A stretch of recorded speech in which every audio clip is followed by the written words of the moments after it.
Au milieu des étalages, la bûche défie les autres fromages. Avec sa croûte bleutée, personne ne peut le manquer.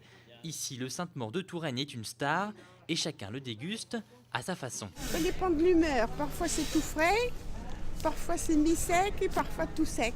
Avec un bon coup de rouge, c'est parfait. Il y a des quiches au fromage de chèvre, il y a l'escalope de dinde au Sainte-Maure, c'est une petite merveille. Bon, voilà.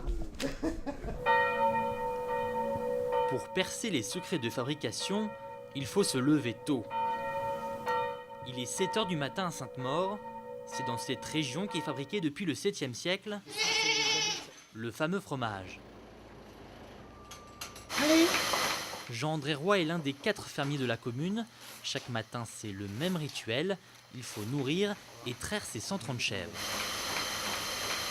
Il faut compter 2 litres à 2 litres et demi pour faire un Sainte-Maure.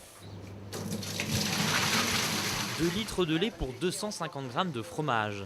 En hiver, 150 pièces sont fabriquées tous les jours. Une fois le lait caillé, c'est le fils Ludovic qui donne au fromage sa forme de bûche. Cette étape-là consiste à séparer le petit lait, le lactosérum qu'on voit dans le fond, là, comme ça, du fromage. Après 2 jours d'égouttage, le fromage a pris sa forme. C'est l'heure de l'habiller et d'apposer sa signature, la paille de seigle. À l'origine, elle ne servait qu'à maintenir la bûche. Aujourd'hui, le nom du producteur y est gravé. C'est elle qui garantit l'appellation d'origine Sainte-Maure de Touraine.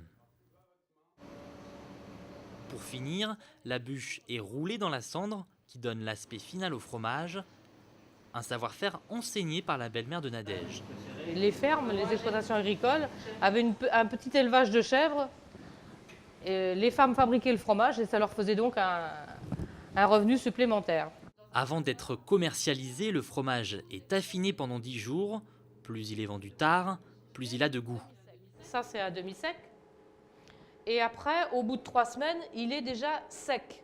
5 millions de fromages ont été vendus en 2011. Avec une hausse des ventes de 4% cette année, le succès se poursuit.